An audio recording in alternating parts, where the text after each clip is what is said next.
வணக்கம். இலங்கை ஆய்வு செய்தியுடன் நான் நிரோஷன்.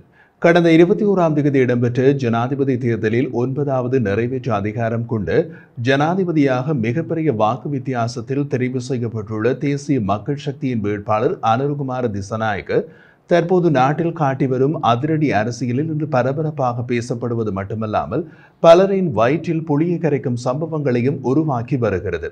அதன் அடிப்படையில் நாட்டில் இதுவரை காணப்பட்டு வந்த வளமையான அரசியல் கலாச்சாரங்கள் மாற்றம் பெற்றிருப்பதையும் காணக்கூடியதாக இருக்கிறது.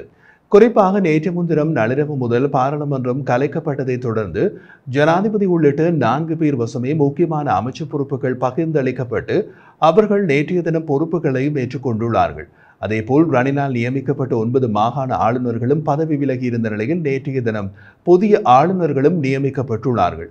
இவ்வாறாக அமைச்சுக்கள் குறைக்கப்படும் போது அல்லது குறிப்பிட்டவர்களுக்கு இடையில் அமைச்சு பதவிகள் பகிர்ந்தளிக்கப்படும் போது அந்தந்த அமைச்சுக்களுக்கு என்று தனித்தனியான பிரத்யேக செயலாளர் அலுவலகம், வாகனங்கள், அவற்றுக்கான அதிகாரிகள் என்று செலவிடப்படும் பெருமளவான மக்களின் வரிப்பணம் மீதப்படுத்தப்படுகிறது. கடந்த காலங்களில் அனுரகுமார திசாநாயக்க பாராளுமன்றத்திலும் சரி, தேர்தல் பிரச்சாரங்களிலும் சரி குறிப்பிட்ட மிக முக்கியமான விடயம் நாட்டில் ஊழல் பெருக்கெடுத்து காணப்படுகிறது என்றும் அதே நேரம் மக்களுடைய வரிப்பணங்கள் தேவையற்ற முறையில் அரசாங்கத்தினால் வீண்பிரியப்படுத்தப்படுவதாகவும் இந்த பிரச்சாரங்கள் மக்கள் மத்தியில் எடுபட்ட காரணத்தினாலும் இதுவரை ஊழல் பெருத்த அல்லது பரம்பரை கட்சிகளின் சில அரசியல்வாதிகள் மாறி மாறி நாட்டை ஆண்டு வந்த கலாச்சாரமும் ஒழிக்கப்பட வேண்டும் என்பதாலும் அதே நேரம் மக்கள் அரசியலில் முழுமையான மாற்றத்தை எதிர்பார்த்ததன் காரணமாகவும் அனுரகுமார திசாநாயக்க ஜனாதிபதியாக பதவியேற்றிருக்கின்ற நிலைமை காணப்படுகிறது. இந்த நிலையிலேயே முன்னாள் அமைச்சர்கள், அமைச்சின் செயலாளர்கள், அமைச்சோடு தொடர்புடையவர்கள், அரசு அதிகாரிகள் பயன்படுத்திய வாகனங்களை உடனடியாக மீள ஒப்படைக்க வேண்டும் என்ற அறிவிப்பு வெளியிடப்பட்டது. அதன்படி குறிப்பிட்ட அளவான வாகனங்கள் தொடர்ந்து இன்றளவிலும் ஒப்படைக்கப்பட்டு வருவதே காலிமுகத்திடலில் அமைந்திருக்கும் ஜனாதிபதி செயலக வளாகத்தில் பார்க்கக்கூடியதாக இருக்கிறது.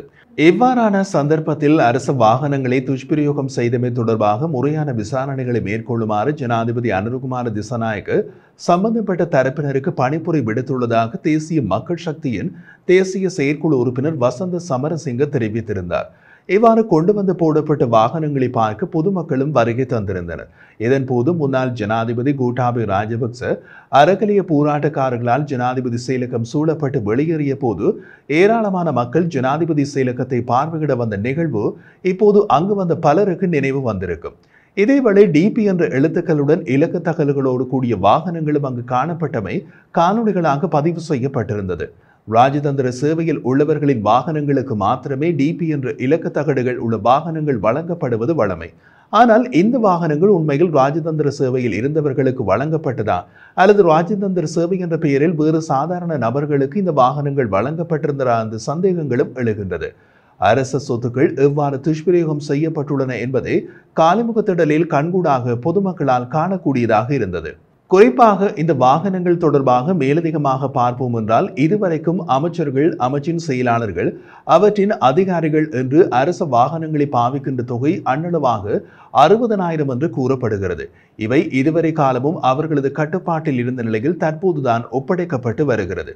ஆனால் இதுவரை எவ்வளவு வாகனங்கள் ஒப்படைக்கப்பட்டிருக்கிறது, இன்னமும் எவ்வளவு வாகனங்கள் ஒப்படைக்கப்படாமல் உள்ளது, ஒப்படைக்கப்பட்டவற்றில் எந்தெந்த அமைச்சுக்கு அல்லது எந்த காலத்தில் வழங்கப்பட்டது, காணாமல் போன வாகனங்கள் எத்தனை என்ற எந்த உத்தியோகபூர்வ தகவல்களும் வெளியாகவில்லை.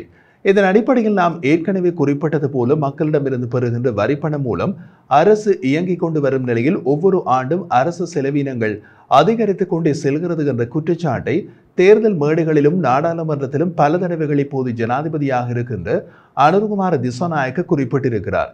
அது இப்போது ஒப்படைக்கப்பட்டு வருகின்ற வாகனங்களின் எண்ணிக்கையினை பார்க்கின்ற போது புரிந்து கொள்ளக்கூடியதாக இருக்கிறது. குறிப்பாக ஒவ்வொரு பொருட்களின் விலைகளிலும் அதனுடைய இறக்குமதி செலவு உள்ளிட்ட லாபத்தையும் வைத்து மக்களிடம் அரசாங்கம் விற்றுவிட்டு அதில் வருகின்ற வருமானத்திலேயே இவ்வாறான அமைச்சுக்களுக்கான இந்த வாகனங்களுக்கான செலவுகள், ஏனைய செலவுகள், அமைச்சுக்களுக்கான எரிபொருள் செலவுகள் உள்ளிட்ட பல விடயங்கள் வழங்கப்பட்டு வருகிறது. எனவே இது ஒரு தேவையற்ற நடவடிக்கை என்றும் மக்களுடைய வரிப்பணம் சரியான முறையில் பயன்படுத்தப்படவில்லை என்றும் இதனாலேயே பொருட்களுடைய விலைகளை குறைக்க முடியவில்லை என்றும் அவர் பல சந்தர்ப்பங்களில் குறிப்பிட்டிருந்தார். இதனுடைய வெளிப்பாடாகவே இன்று அவர்கள் ஆட்சிக்கு வந்த நிலையில் அமைச்சுக்கு சொந்தமான வாகனங்களை ஒப்படைக்கும்படி அறிவித்தல் விடுக்கப்பட்டது. இது ஒரு புறம் இருக்க எதிர்வரும் நவம்பர் மாதம் 14ஆம் தேதி பாராளுமன்ற தேர்தல் நடைபெறவுள்ள நிலையில் எதிர்வரும் அக்டோபர் 4ஆம் தேதி முதல் 11ஆம் தேதி வரை வேட்புமனு தாக்கல் இடம்பெற உள்ளது.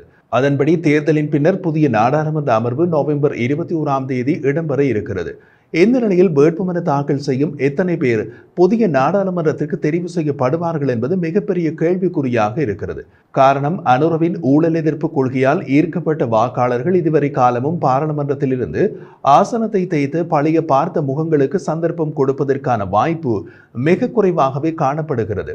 எனவே இம்முறை நாடாளுமன்ற தேர்தலில் பல புதிய முகங்களை காணலாம் என்றும் எதிர்பார்க்கப்படுகிறது. இதேவேளை அனுரவின் நடவடிக்கைகளால் மற்றொரு செய்தி பலருக்கு பேரிடியாக போயுள்ளது. அதாவது, ஜனாதிபதி அனுரகுமார திசாநாயக்க நாடாளுமன்றத்தை முதிர்ச்சி அடைவதற்கு முன்னர் கலைக்க தீர்மானித்தபடி 5 ஆண்டு கால பதவிக்காலத்தை பூர்த்தி செய்யாத 85 புதிய நாடாளுமன்ற உறுப்பினர்கள் ஓய்வூதியத்தையும் இழந்துள்ளார்கள். 1977ஆம் ஆண்டின் 1ஆம் இலக்க உறுப்பினர் ஓய்வூதிய சட்ட விதிகளின்படி பாராளுமன்றத்தில் 5 ஆண்டுகளை நிறைவு செய்யும் பாராளுமன்ற உறுப்பினர் ஒருவர் வாழ்நாள் முழுவதும் 45,000 ரூபாவை வாழ்நாள் ஓய்வூதியமாக பெறுவார்கள். ஆனால் அடுத்த ஆண்டு முடிவடைய இருக்கின்ற பாராளுமன்றம் தற்போது கலைக்கப்பட்டுள்ளதால் மேற்படி எம்பிக்கள் அந்த சிறப்புரிமையை இழப்பார்கள் என்று தெரிவிக்கப்பட்டுள்ளது. அதாவது 9வது பாராளுமன்றம் ஆகஸ்ட் 20ஆம் தேதி 2020 அன்று தொடங்கியதன்படி பாராளுமன்றத்தினுடைய பதவிக்காலம் அடுத்த ஆண்டு ஆகஸ்ட் மாதத்தோடு முடிவடைய இருக்கும் நிலையில் பாராளுமன்றம் இப்போதே கலைக்கப்பட்டுள்ளது. ஓய்வூதியத்தை இழந்த 85 நாடாளுமன்ற உறுப்பினர்களில் எதிர்க்கட்சி மற்றும் ஆளும் கட்சி உறுப்பினர்களும் உள்ளடங்குவதாக நாடாளுமன்ற வட்டாரங்கள் தெரிவிக்கின்றன. ரணில் விக்ரமசிங்க ஆட்சியின் இறுதி காலகட்டத்தில் வழங்கப்பட்ட மதுபான விற்பனை லைசன்ஸ்களை உடனடியாக அமலுக்கு வரும் வகையில் ரத்து செய்ய அனுரகுமார திசாநாயக்க உத்தரவிட்டுள்ள அதே நேரம் மதுபான சாலை அனுமதி பத்திரங்களை பெற்றுக்கொண்டவர்களின் பட்டியல் கிடைக்கப்பெற்றுள்ளதாகவும் அவர்களின் விவரங்கள் நாட்டு மக்களுக்கு வெளிப்படுத்தப்படும் என்றும் தேசிய மக்கள் சக்தியுடைய நிறைவேற்றுக்குழு உறுப்பினர் வசந்த சமரசிங்க தெரிவித்துள்ளார். மக்களுக்கு அனுர அளித்த வாக்குறுதிகளில் ஒவ்வொன்றாக நடைமுறைப்படுத்த ஆரம்பித்துள்ள நிலையில் மக்கள் மத்தியில் அவருக்கான செல்வாக்கு இன்னமும் அதிகரித்து வருகிறது.